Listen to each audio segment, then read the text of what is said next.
ஓம் சாய்ராம், ஜெய் சாய்ராம். என் அன்பு குழந்தையே, என்ன நீ ஒரே மனக்குழப்பத்திலேயே இருந்து கொண்டிருக்கின்றாய்? எப்போது பார்த்தாலும் குழப்பமான சூழ்நிலையிலேயே ஏன் உன்னை வைத்திருக்கின்றாய்? மீண்டும் மீண்டும் குழப்பம் ஏற்படுவதற்கு என்ன காரணம்? நான் தான் நேற்றே உன்னிடம் பேசிவிட்டேனே. நான் பேசுவதை நீ காது கொடுத்து கேட்டாயா இல்லையா? நீ புரிந்து கொண்டதுதான் என்ன? நீ என்னத்தை புரிந்து கொண்டாய்? வினைகளை எப்படி தீர்க்க வேண்டும் என சொல்லி தந்தேனே, கேட்டாயா அல்லவா? ஏன் கேட்க மறந்தாய்? ஏன் நீ மறந்து போனாய்? அது போன்ற ஒன்றை செய்ய முயன்று ஏன் வருத்தப்பட்டு கொண்டிருக்கின்றாய்? நான் வேண்டாம் என்றும் சொல்லியும் ஏன் அதையே நினைத்து கொண்டிருக்கின்றாய்? உன் அப்பா பேச்சை நீ கேட்க மாட்டேன் என்ற முடிவிலேயே இருக்கின்றாயா? நீ மிகவுமே ஆசைப்படும் விஷயம் உனக்கு கிடைக்கப் போகிறது என்றுதான் நான் அப்பொழுதே சொல்லிவிட்டேனே. இருந்தும் தேவையில்லாமல் ஏன் உன்னை நீயே வருத்து கொண்டிருக்கின்றாய்? வருத்தப்பட்டு கொண்டிருக்கின்றாய்? தேவையே இல்லாதது. என் பேச்சை நீ கேட்பாயா மாட்டாயா என்று எனக்கு ஒரு சத்தியம் செய்துத்தா. அப்பொழுதுதான் நான் நம்புவேன். மகிழ்ச்சியாக இருக்கும்போது பல அனுபவ பாடங்களை நீ மறந்து விடுகின்றாய். மகிழ்ச்சியாக இரு, ஆனால் எவற்றில் எந்த எல்லை என்று உன் வாழ்க்கை ஏற்கனவே கற்றுக் கொடுத்திருக்கிறது அல்லவா? அதை நீ மறந்து விடாதே. அந்த எல்லையை நீ தாண்டி விடாதே. இந்த ஒரு நாள் சிலவற்றை தாங்கிக்கொள். நாளை முதல் அதிலிருந்து நிச்சயம் உனக்கு விடுதலை கிடைக்கும். நான் இருக்கின்றேன். எல்லாவற்றையுமே நான் மாற்றி தருகின்றேன். எல்லாமே நன்மைக்கு. யாம் இருக்க பயமே என்பதை நீ வெறும் வார்த்தையால் நம்பிக்கைப்படக்கூடாது. முழுமையாக உனக்குள்ளே ஊற வேண்டும். அது எத்தனை முறை சொன்னாலும் நீ கேட்க மாட்டேன் என்றால் நான் என்னதான் செய்வது? நான் உன்னை கும்பிட்டு கேட்டுக்கொள்கிறேன். தயவு செய்து உன் அப்பா சொல்வதை கொஞ்சம் காது கொடுத்து கேட்டு அதன்படி நீ நடந்து கொள். உன்னுடைய மனக்குழப்பம் எல்லாம் தீரும். நான் ஏதாவது ஒரு விதத்தில் தினமும் உனக்கு சொல்லி கொண்டுதான் இருக்கிறேன். பல நல்லதுகளை இன்று நீ என்ன செய்ய வேண்டும், எது செய்யக்கூடாது என்று அவ்வப்போது உனக்கு உணர்த்தி கொண்டுதான் இருக்கின்றேன். நீ கேட்காமல் போனால் நான் என்ன செய்ய? மகிழ்ச்சியாக இரு. அதற்குத்தானே நான் எல்லாவற்றையும் செய்து கொண்டிருக்கின்றேன். தேவையில்லாத விஷயங்களை எல்லாம் உன் மனதில் போட்டு நீ குழப்பிக்கொள்ளாதே என்று அடிக்கடி சொல்கிறேன். நேற்று சொன்னது போலவே இன்றும் சொல்கிறேன். தேவையற்றதை போய் நீ மாட்டிக்கொள்ளாதே. வீணாக எதையும் பேசி சிக்கிக்கொள்ளாதே. வினைகளை எப்படி தீர்க்க வேண்டும் என சொல்லி தந்தும் நீ அதிலேயே மாட்டிக்கொண்டிருப்பேன் என்றால் நான் என்ன செய்ய? தயவு செய்து கேட்கிறேன். நான் சொல்வதை கேள். நீ விரும்பும் ஆசைப்படும் ஒன்று உன்னிடம் நிச்சயம் வரும். அது உனக்கு கிடைக்கப் போகிறது. அந்த நேரத்தில் இப்படி செய்தால் நான் என்ன செய்ய முடியும்? உன் வாழ்க்கை நன்றாக இருக்கும். கவலைப்படாதே. யாரையும் மகிழ்ச்சியாக வைக்க நீங்கள் முயல வேண்டாம். அவரவர்க்கு எது மகிழ்ச்சியோ அதில் அவர்களை அறிந்துணர்ந்தவன் வைத்திருக்கிறான் என்பதே மெய். அது உங்கள் பட்டியலில் உள்ள மகிழ்ச்சியோடு பொருந்தவில்லை என்பதால் அவர்கள் மகிழ்ச்சியாக இல்லை என்று அர்த்தமாகாது. ஏனென்றால் அவரவர் மகிழ்ச்சி எது என்று உங்களுக்கு தெரியாது என்பதுதான் இது உண்மை. உதாரணமாக, தன் பரிதாபத்துக்கு உரியவன் என்றுதானே நினைத்து அதை வெளிக்காட்டி என்னை பார்த்து பரிதாபப்படுங்கள் என்ற ஏக்கத்தோடு இருப்பவர்க்கு அவர்களை பார்த்து பரிதாபப்படுவதுதான் அவர்களுக்கான ஏக்கம் தீர்க்கும் மகிழ்ச்சி. சிலரோ தான் பரிதாபமாக இருந்தால் கூட அதை வெளிக்காட்டி கொள்ளும் விதத்தில்தான் அதை கடந்து மகிழ்ச்சியாக இருப்பதாக நினைப்பதுதான் மகிழ்ச்சி. எதிலும் குறை கண்டுபிடிப்பதில் திறமையாக இருப்பவர்களுக்கு ஏதாவது ஒரு குறை இருந்தால்தான் மகிழ்ச்சி. தனக்கு குறையே இல்லை என்றாலும் கூட நாடகத்தில் சினிமாவில் வரும் குறையை எண்ணி புலம்பி அந்த புலம்பலை ஏற்றுக்கொள்பவர்கள் இருந்தால் அதுவும் மகிழ்ச்சி. இப்போது கஷ்டம் இல்லாவிட்டாலும் இறந்த காலத்தில் கடந்த கஷ்டங்களை நினைத்து வருத்தப்படுவது அவரவர்களுக்கு ஓர் மகிழ்ச்சி. வருமா நடக்குமா என்று தெரியாத ஒன்றை குறித்தே சிந்தித்து இப்போது இருக்கும் நிம்மதியை கெடுத்து கொள்வதில் சிலருக்கு மகிழ்ச்சி. என்னதான் தன்னிடம் எல்லாமே இருந்தாலும் இல்லை என்று சொல்லவும் காட்டவுமே சிலருக்கு மகிழ்ச்சி. இப்படி உங்கள் பார்வைக்கு மகிழ்ச்சி இல்லாதது போல தெரிந்தாலும் அப்படி இருப்பதுதான் அவர்களுக்கு மகிழ்ச்சி என்பதை உணர்ந்து அறிந்தவன் அவர்களை அவர்கள் விருப்பம் போல வைத்திருக்கிறான். அதிலிருந்து அவர்களே விழிப்புணர்வு பெற்று வெளிவந்தால்தான் உண்டு. இவற்றை எல்லாம் கடந்து நீங்கள் என்னதான் உங்களின் மகிழ்ச்சியை இழந்து இழுத்து வந்தாலும் அவர்கள் அப்படி இருந்ததில் அடைந்த நிறைவான மகிழ்ச்சியை உங்களால் தர முடியாது. எனவே உங்கள் மகிழ்ச்சியில் நீங்கள் பூரணமாக இருங்கள். உங்கள் மகிழ்ச்சியின் தன்மை பிறரை கவனிக்க வைக்கும். எப்படி இப்படி இருக்கிறாய் என்று கேட்க வைக்கும். நீங்கள் எப்படி எதை எடுத்துக்கொண்டு மகிழ்ச்சியாக இருக்கிறீர்கள் என்று சொல்லுங்கள். அது அவர்கள் வாழும் விதத்தை கவனிக்க வைக்கும், மாற்றும். இதை கடந்து நீங்கள் என்ன செய்தாலும் அவர்களுக்கான மகிழ்ச்சியை உங்களால் கொடுக்க முடியாது. அப்படி ஏதாவது செய்கிறேன் என்றால் உங்கள் மகிழ்ச்சியை இழப்பது உங்கள் மகிழ்ச்சியாக மாறும். இதை ஏற்றுக்கொள்வது கொஞ்சம் கடினம்தான். ஆனால் யதார்த்தம் எப்போதும் ஏற்றுக்கொள்ள கடினமாகத்தான் தெரியும். ஏற்றுக்கொண்டால் இதுவே இயல்பு, இதுவே வாழ்க்கை என்று தித்திக்கும். எல்லாவற்றையும் நாம் மகிழ்ச்சியாக ஏற்றுக்கொண்டு சந்தோஷமாகவே வாழ்வோம். எப்போதும் நம்மை நாம் மகிழ்ச்சியாக வைத்து. உன் கண்ணில் வடியும் கண்ணீரை துடைக்கவே நானே வந்து கொண்டிருக்கிறேன். நானே உனக்கு துணையாக இருந்து நான் உன்னை நல்ல வழியில் அழைத்துச் செல்வேன். உன்னை கண்டு எல்லோரும் வியக்கும் வண்ணம் நானே உன்னை ஏற்றுகிறேன். கவலைப்படாதே, உன் கண்ணீரை துடைக்க நானே வருகிறேன். உன் கண்ணீரை நீ வீணாக்காத தங்கமே. எதற்காக நீ அர்த்தமே இல்லாமல் வீணாக உன் கண்ணீரை நீ வீணடித்து கொண்டிருக்கிறாய்? எல்லாவற்றையும் ஏற்றுக்கொள்வது என்பது கொஞ்சம் கடினம்தான். ஆனால் யதார்த்தம் எப்போதும் ஏற்றுக்கொள்ள கடினமாகத்தான் தெரியும். ஏற்றுக்கொண்டால் இயல்பு, இதுவே என்று உன் வாழ்க்கை தித்திக்கும். எல்லாவற்றையும் இப்படியே போகிற போக்கிலே விட்டுவிடு. எதையுமே உன் மனதிற்கும் உன் மூளைக்கும் நீ எடுத்துச் செல்லாதே. அதை உன்னால் தாங்க முடியாது. அதனால் தான் சொல்கிறேன், யாருக்காகவும் உன்னை நீ மாற்றிக்கொள்ளாதே. ஆனால் உனக்காக தன் கையே மாற்றிக்கொள்பவர் கிடைத்தால் அவர்களை எந்த காலத்திலும் எப்பொழுதும் அவர்களை விட்டு விடாதே. உனக்காகத்தான் சொல்கிறேன். வாழ்க்கை என்பது எல்லோருக்குமே பொதுவானது. ஆனால் எல்லோரையும் ஒரே போல் நடத்துவதில்லை. அதை நீ தெரிந்து கொள். தடைகளை வெல்வது எப்படி என்று நீ தெரிந்து கொள்.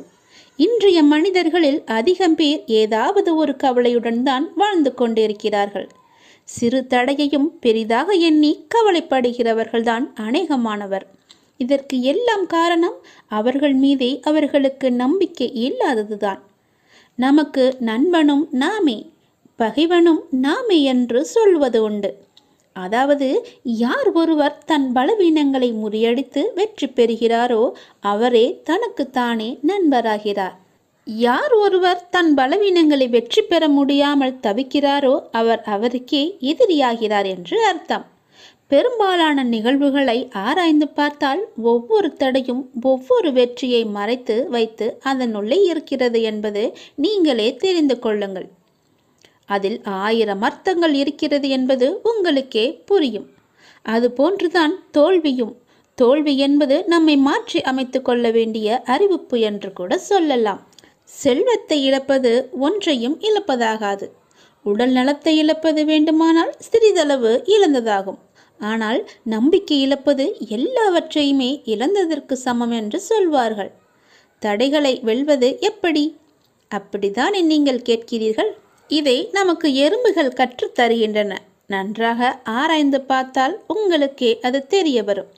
ஒரு எறும்பு தன் வாயில் நீளமான உணவுப் பொருளை சுமந்து கொண்டு சென்றது. தரைவழியே சென்று கொண்டிருந்த அந்த எறும்பு ஒரு வெடிப்பை பார்த்துவிட்டு திடீரென்று நின்று விட்டது. மேலே செல்ல முடியாமல் தவித்தது.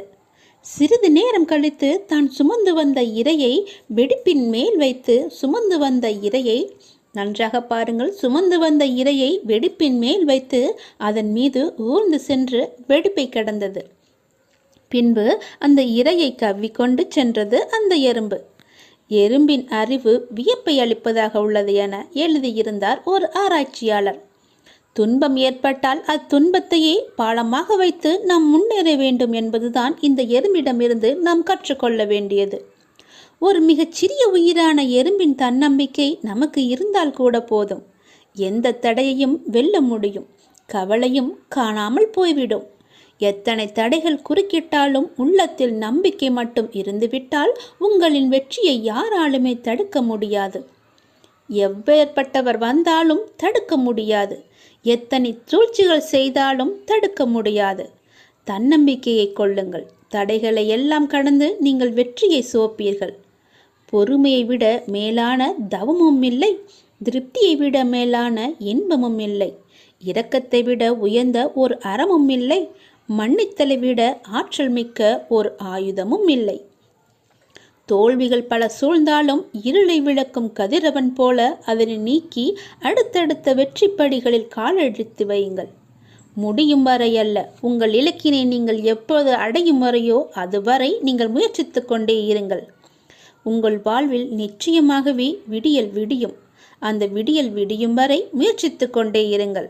அது வெகு நாட்கள் இல்லை, கூடிய விரைவிலேயே அது உங்களுக்கு கிடைக்கும். முகமலர்ச்சியோடும் நம்பிக்கையுடனும் எழுந்து புத்தம் புது நாளை துவங்க உங்கள் எல்லா வல்ல இறைவன் உங்களுக்கு அருள் புரிவார். என்னுடைய ஆசி முழுவதுமாகவே கிடைக்கும். நீ கலங்காதே. உனக்கான நேரங்கள் தொலைவில் இல்லை, அது உன்னை தேடி வந்து கொண்டு இருக்கிறது. பிள்ளைகளின் நலன் எல்லாமே விரைவிலேயே சீராகும். நான் கம்பீரமாக உனது மனதிலும் உனது இல்லத்திலும் அமர்ந்து கொண்டிருக்கிறேன். பயபக்தியோடும் உண்மையோடும் ஆன்ம உணர்வோடும் கண்ணீரோடும் நீ என்னிடம் செய்கின்ற பிரார்த்தனைகளை நான் கேட்டுக்கொண்டு தான் இருக்கிறேன். நான் அளிக்கும் பதில்களை உன்னால் புரிந்து கொள்ளாமல் முடியாமல் போய்விடுவதால் தான் உன் மனம் போன போக்கிலே நீ சுதந்திரமாக நடந்து கொண்டிருக்கிறாய். என்னை தட்டி கழித்து விடுகிறாய். அதனால்தான் நான் செய்கின்ற பலனையெல்லாம் உன்னால் அடைய முடியவில்லை. உன் விருப்பப்படி செய்யவும் நடக்கவும் வாழவும் நான் உனக்கு சுதந்திரம் கொடுத்திருக்கிறேன். அதனால்தான் என் செய்கைகளை புரிந்து கொள்ளாமலும் எனக்கு கீழ்ப்படிந்து நிற்காமலும் உனது சுயமான போக்கின்படி உன்னால் நடக்க முடிகிறது. இந்த சுதந்திர உணர்வுதான் உன்னை இந்த அளவுக்கு கீழே இறக்கி வைத்திருக்கிறது. கீழே இறங்கிவிட்டோமே என்று வருத்தப்படுகிறாய். கீழே வந்துவிட்ட போதும் உன்னை நினைத்து நான் பெருமைப்படுகிறேன். உனது இரக்கமுள்ள குணம், பிறருக்கு உதவ வேண்டும் என்ற உன்னத மனோபாவம், இந்த நிலையிலும் பிறர் கஷ்டப்படுவதை காண சகிக்காத மனம், இவையெல்லாம் இருக்கும் இடத்திற்கு விசுவாசத்துடன் நடந்து கொள்ள வேண்டும் என்று நினைத்து அதன்படி நீ நடந்து வந்ததால்தான் கீழ்நிலைக்கு இறங்க நேர்ந்தது என்று நீ நினைக்கிறாய். அது அல்ல. கெட்டவர்களும் கெடுமதி உள்ளவர்களும் நன்றாக இருக்கும்போது நல்லவர்களான நாங்கள் மட்டும் ஏன் கஷ்டப்பட வேண்டும்? கஷ்டத்தை மட்டுமே ஏன் கடவுள் எங்களுக்கு பரிசாக தர வேண்டும் என்று நீ நினைக்கிறாய். உன்னை போல நல்லவர்களும் இப்படிதான் புலம்பிக் கொண்டே இருக்கிறார்கள். இது இன்றோ நேற்றோ தொடங்கி நடந்து வருகின்ற விஷயமல்ல. காலகாலமாய் நல்லவர்கள் புலம்பும் ஒரு தொடர்கதைதான். அதுதான் நீயும் செய்து கொண்டிருக்கிறாய்.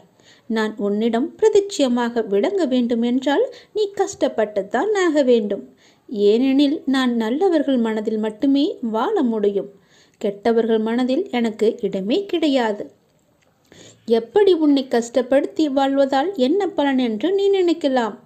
நான் உன்னை பக்குவப்படுத்தி பெருமைப்படுத்துவதற்கு இதை உனக்கு வரப்பிரசாதமாக கொடுக்கிறேன். உன்னுடைய தகுதிக்கும் தாங்கு சக்திக்கும் ஏற்பத்தான் கஷ்டத்தை தருகிறேன்.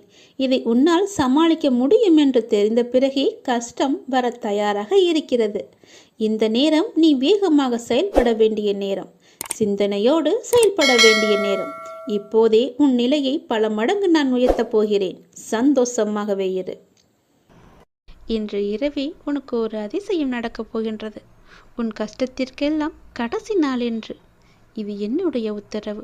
உடனே நீ கேட்டுவிடு. வருந்தாதே. நான் எப்போதும் உன்னுடன் தான் இருக்கின்றேன். நான் ஏற்கனவே கூறியது போல உனக்கான நல்ல காலம் ஆரம்பிக்கப் போகிறது. ஆனால் அதன் முழுமையான பலன் உனக்கு கிடைக்கும் என்பது முன்பு சில கர்ம வினைகளை நீ அனுபவித்து தான் தீர்க்க வேண்டியிருக்கிறது. அதைத்தான் நீ இப்போது தீர்த்து கொண்டிருக்கின்றாய். நீ கொஞ்சம் புலம்புவதை குறைத்துக்கொள். கொஞ்சம் புலம்பல்களை குறைத்து கொண்டு அதனை தீர்த்துவிடு. உனக்கு தேவையான சக்தியை முழுமையாக நான் தருகிறேன். அதன் பிறகு உனக்கு அருமையான காலகட்டம் உன்னை மகிழ்விக்க காத்திருக்கின்றது. எதை பற்றியும் நீ சிந்திக்க வேண்டாம். வாழ்க்கையில் ஒவ்வொரு நாளும் ஒவ்வொரு பாடங்களும் புரிதல்களும் அவை உணர நேரமாகத்தான் செய்யும். ஆனால் அந்த பாடமானது பொக்கிஷங்கள். அவை எல்லோருக்குமே கிடைக்கும். ஆனால் அதை உணர்ந்து அதன்படி செயல்படுபவர்கள் மிகவுமே குறைவு. சில நேரங்களில் என்ன நடக்கிறது என்றே பலரால் புரிந்து கொள்ள முடியாத நிலை. ஏதோ ஒன்று அவர்களை இழுத்துச் செல்வது போன்ற ஒரு உணர்வு ஏற்படும். நேர்மறை பாதை என்றால் பிரச்சனை கிடையாது. அதுவே எதிர்மறை பாதை என்றால் விதியின் வசமும் மாயையின் வசமும் அல்லல்பட்டுதானே ஆக வேண்டும். யாராலும் அதை தடுக்கவும் முடியாதல்லவா? நீங்கள் அதில் பயணிப்பதை 2 பொக்கிஷங்கள் இறைவன் மேல் இருந்தால் நிச்சயம் இறைவன் பாதை உங்களுக்கு கடினமாக தெரியாது. அது என்ன என்று தானே கேட்கின்றாய்? அதுதான் நம்பிக்கையும் பொறுமையும். அது உன்னிடம் இருந்தால் நீ எதற்குமே கவலைப்பட வேண்டிய அவசியம் இருக்காது. நீ சிறிதும் கவலைப்படாமல் இரு. எந்த ஆபத்திலிருந்தும் முழுமையாக நீ காப்பாற்றப்படுவாய் என்பதில் உனக்கு எந்தவித சந்தேகமும் வேண்டாம். நான் உன்னுடன் எப்போதுமே நீக்கமர நிறைந்திருக்கின்றேன்.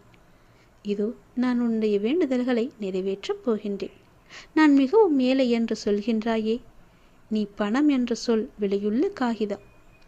உன்னிடம் குறைவாக இருக்கலாம். ஆனால் நல்ல மனம் என்ற பெரிய செல்வம் என் குழந்தையிடம் இருக்கிறதே, மிகவும் அதிகமாக இருக்கிறதே. அதை உன்னுள் நீ உணர்வதைக் காட்டிலும் உன் அப்பா நான் அறிவேன். உனக்கு உன் நோக்கத்தை எப்படி பொக்கிஷமாய் செலவிட வேண்டும் என்பதை நான் சொல்கிறேன். பணம் 10 செய்யும். ஆனால் நம் கிட்ட இருக்கின்ற பணம் இல்லைனா நம்ம சொந்த பந்தம் கூட 11 செய்யும். எல்லாத்துக்குமே பணம்தான். இந்த காலத்தில் மனிதனுக்கு எல்லாம் மதிப்பு இல்லை. பணம் இருந்தால் பேசு, இல்லை என்றால் நீ யாரோ ஒரு அப்படிதான் சொல்கிறது பணம். பணத்துக்கு கொடுக்கின்ற முக்கியத்துவம் மனிதனுக்கு கால்வாசி கூட இந்த ஜென்மத்தில் கிடையாது, இந்த கலியுகத்தில் கிடையாது. ஆனால் நீயோ பணத்திற்கு முக்கியத்துவம் கொடுப்பதில்லை. மனத்திற்கும் அன்புக்குத்தான் முக்கியத்துவம் கொடுப்பாய். நல்லது நடக்கும் உனக்கு. பணம் எனக்கு ஒரு பொருட்டாக தெரியவில்லை. என் அப்பா என் கூட இருந்தால் போதும் என்ற நம்பிக்கையே உனக்கு பல மடங்கு சக்தியை தரும். நீ கேட்டதையெல்லாம் உன்னிடம் அள்ளி கொண்டு வரும். நல்லது நடக்கும். உன்னுடைய மனக்குமரலை நான் அகற்றப் போகின்றேன். மிக பெரிய வெற்றி உன் அருகில் இருக்கின்றது. நிச்சயம் நடக்கும். நீயே ஆச்சரியப்பட்டும் போவாய். கடந்த கால கஷ்டங்கள், இழப்புகள், ஏமாற்றங்கள், காயங்கள், தோல்விகள் எல்லாம் உன்னை விட்டு மறந்து போகும் அளவிற்கு உனக்கு நான் மிகப்பெரிய மகிழ்ச்சியை, மிகப்பெரிய வெற்றியை நான் தரப்போகின்றேன். உன் அருகில் அது வந்துவிட்டது. கஷ்ட காலங்கள்தான் கடவுள் நமக்கு உதவுவார் என்ற நம்பிக்கை உனக்குள்ளே வர வேண்டும். கஷ்ட காலங்களில் தைரியத்தை நீ இழந்து விடாதே. உங்களுக்கு நடக்க முடியாத போது சுமக்க தயாராய் கடவுள் உங்களுடனே இருக்கின்றார் என்பதை நினைவில் வைத்து கொண்டால் வாழ்க்கை பயணம் மிகவுமே சுலபமாக இருக்கும். ஒரு மனிதன் ஒரு நெடும் பயணம் மேற்கொண்டிருந்தான். அது அவன் வாழ்க்கை பயணம். நீண்ட தூரம் சென்ற பின்தான் கவனித்தான் அவனுடைய கால் தடங்கள் அருகே இன்னொரு ஜோடி கால் தடங்கள் இருக்கிறது என்று. அவனுக்கோ ஆச்சரியம். சுற்றும் முற்றும் பார்த்தான். யாரும் தெரியவில்லை. சத்தமாக கேட்டான், என்னுடன் வருவது யார் என்று. நான் தான் கடவுள் என்று அசிரீரியாக ஒரு பதில் வந்தது. அவனுக்கோ எல்லையில்லாத மகிழ்ச்சி. கடவுள் என்னுடன் பயணம் செய்து கொண்டிருக்கிறார் என்ற மகிழ்ச்சியில் அவன் துள்ளி குதித்தான். பயணம் மீண்டும் தொடர்ந்தது. அவன் அந்த கால் தடங்களை கவனிப்பதை 4 வட்டத்திலுமே மறந்துவிட்டான். சுகமாக போய்கொண்டிருந்த வாழ்க்கையில் பிரச்சனைகள் தலையெடுக்க ஆரம்பித்தன. சிறிய பிரச்சனைகள் பெரிதாக ஆயின. துன்பமும் துக்கமும் அதிகமாயின. ஒரு கட்டத்தில் அவன் சமாளிக்க முடியாமல் தவித்த போதுதான் அந்த கால் தடங்கள் நினைவு மறுபடி வந்தது. கூடவே கடவுள் இருக்கும் போதே இவ்வளவு துன்பமா என்று தனக்குள் கேட்டுக்கொண்டவன் கால் தடங்களை கவனித்தான். அவனுக்கோ அதிர்ச்சி காத்திருந்தது. அந்த பாதையில் ஒரே ஒரு ஜோடி கால் தடங்கள் மட்டுமே தெரிந்தன. அவன் சுற்றி பின்னோக்கி பார்த்தான். அவன் கஷ்ட காலம் ஆரம்பித்த கணத்திலிருந்து ஒரே ஒரு ஜோடி கால் தடம் மட்டுமே தெரிந்தது அவனுக்கு. அவனுக்கோ அழுகையாய் வந்தது. கண்ணுக்கு தெரியாத அந்த கடவுளை அழுகையினுடைய கேட்டான். கடவுளே, என் இன்ப காலத்தில் உடன் வந்து கொண்டிருந்தீர்கள். துன்ப காலத்தில் என்னை கைவிட்டு காணாமல் போய்விட்டீர்களே, இது உங்களுக்கே நியாயமா என்று. கடவுளிடமிருந்து பதில் வந்தது. மகனே, நான் உன்னை கைவிடவில்லை. உன் துன்ப காலத்தில் நீ பார்த்த காலடி சுவடுகள் உன்னுடையவை அல்ல, என்னுடையவை. இந்த கடின யாத்திரையில் நடக்க முடியாத உன்னை தூக்கி கொண்டு நான் நிறைய தூரம் நடந்து வந்திருக்கின்றேன். அதனால்தான் நீ உன்னுடைய காலடி சுவடுகளை காண முடியவில்லை. உன் கஷ்ட காலத்தில் நான் வரவில்லை என்று நினைத்து கொண்டிருக்கின்றாய். ஆனால் உன்னை தூக்கி சுமந்து கொண்டு வருவது நான் தான் என்பதை அறியாமல் சென்று கொண்டிருக்கின்றாய். அந்த மனிதன் கண்களில் நன்றியுடன் வழிந்த கண்ணீர் நிற்க நிறைய நேரம் ஆய்விட்டது. குற்றம் காண்பதில் மனிதன் சமத்தமானவன். அவனுக்கு அதற்கு நிறைய நேரம் தேவைப்படுவதில்லை. ஒரு நொடி போதும். கஷ்ட காலங்களில் உறவும் நட்பும் காணாமல் போவது போல கடவுளின் அருளும் காணாமல் போவதாக அவன் எண்ணுவதில் ஆச்சரியமே கிடையாதே. சுமைகள் கூடும்போது இறக்கி வைக்க வழி தெரியாத போது இருக்கவே இருக்கின்றார் கடவுள். அவனிடம் வசவுகள் வாங்கி கொள்ள வந்த கஷ்டங்கள் எல்லாம் நமக்கு தெரியும். எத்தனையோ கஷ்டங்கள் வரவிருந்து அவை இறை அருளால் வராமல் தவிர்க்கப்பட்டிருக்கலாம். அவை நம் கவனத்திற்கு வராமலேயே போய்விடுகிறது. கடவுள் கணக்கு சொல்வதில்லை. எனவே எத்தனையோ உண்மைகளை நமக்கு தெரியாமலேயே போய்விட்டிருக்கின்றன. துன்பங்களும் சோதனை காலங்களும் வரும்போது நாம் ஒரு பெரிய உண்மையை மறந்துவிடக்கூடாது. எதுவுமே காரணம் இல்லாமல் நம்மிடம் வருவதில்லை என்று. அவற்றில் சில நாம் சம்பாதித்தவை. நம் முந்தைய செயல்களின் விளைவுகள் நாமே வரவழைத்தவற்றை நாம் சந்தித்துதானே ஆக வேண்டியிருக்கின்றது. மறப்பதும் எதிர்ப்பதும் நியாயமல்ல. மற்றவை நாம் வளர பக்குவப்பட தேவையான அனுபவங்களை அது கற்றுத்தருகிறது. நாம் கற்க வேண்டிய பாடங்கள் அவற்றை கற்றறிந்த பின்னரே, அந்த சோதனையில் தீயில் பட்ட பின்னரே நாம் புடம் போட்ட தங்கமாய் மிளிரப் போகின்றோம். அவை நம் வாழ்வில் வராவிட்டால் நாம் சோபிப்பதும் இல்லை. கையால் மென்மையான தடவி கொடுத்தே கல்லை சிலையாக்க முடியாதல்லவா? எண்கள் மட்டுமே வந்து கொண்டிருந்தால் நாம் பக்குவம் அடைவதும் முடியாதல்லவா? சாத்தியமே கிடையாது. ஒளிக்கு கல்லின் மீது பகை இல்லை. உளியடிகளை தாங்காத கல் அழகிய சிலையாவதில்லை. கடவுள் என்ற சிற்பி நம்மை செதுக்கும் போது அழகிய சிலையாக போகிறோம் என்ற உணர்வுடன் தாங்கிக் கொண்டால் இது அர்த்தமில்லாமல் புரியாது என்பதை நாம் உணரவே மாட்டோம். அது நிச்சயம் ஆனந்தமாகவே இருக்கும் என்பதை உணர்ந்தால் கடவுள் மீது அவன் நம்பிக்கையை நாம் கொள்ள மாட்டோம். இன்னொரு விதமாக சொல்லலாம். மருந்து கசக்கிறது என்று குழந்தை கதறி அழுதால் தாய் விட்டு விட மாட்டாள். குழந்தை குணமாக வேண்டுமென்று அக்கறை அவளுக்கு அதிகமாகவே இருக்கும். பலவந்தமாக மருந்தை குழந்தையின் வாயில் திணிக்கையில் குழந்தை தாயை ஒரு கொடுமைக்காரியாக கூட நினைக்கலாம். குழந்தை என்ன நினைக்கிறது என்பது தாயிற்கு முக்கியம் கிடையாது. குழந்தை குணமாக வேண்டும் என்பதே தாய்க்கு முக்கியம். குழந்தைக்கு எது நல்லது என்பதை குழந்தையை விட பெற்ற தாய் நன்றாக அறிவாள் அல்லவா? கடவுளும் அந்த தாயைப் போலதான். இனி கஷ்ட காலங்கள் வரும்போது கடவுளை திட்டாதீர்கள். அவற்றை தாங்கும் சக்தியை, அவற்றிலிருந்து கற்கும் புத்தியையும் மட்டுமே கடவுளிடம் வேண்டுங்கள். கஷ்ட காலங்களில் தைரியத்தையும் இழக்காதீர்கள். உங்களுக்கு நடக்க முடியாத போது சுமக்க தயாராய் கடவுள் உங்களுடனே இருக்கிறார் என்பதை நினைவில் வைத்துக்கொண்டால் உங்களுடைய வாழ்க்கை பயணம் சுலபமாகும். முடிவு கண்டிப்பாக இனிமையாகும். நிச்சயம் உன் வாழ்க்கை மேன்மை பெறும். பயப்படாதே, அப்பா நான் இருக்கிறேன். நீ வேண்டிக் கொண்டது நிச்சயம் உனக்கு கிடைக்கும். நம்பிக்கையோடு இரு. முகமலர்ச்சியோடும் நம்பிக்கையோடும் உன் வாழ்வை நீ தொடங்கு. ஒவ்வொரு நாளும் புதிய நாளாக நீ துவங்க இறைவன் உனக்கு அருள் புரிவார். மிக பெரிய வெற்றி உன் அருகில் இருந்து கொண்டே இருக்கிறது. அதை உடனே தொட்டு விடலாம். கொஞ்சம் யோசித்துப்பார் எப்படி தொடலாம் என்று. நான் உன் அருகிலேயே வைக்கிறேன். முழு வெற்றியையும் நீயே எடுத்துக்கொள்வாய்.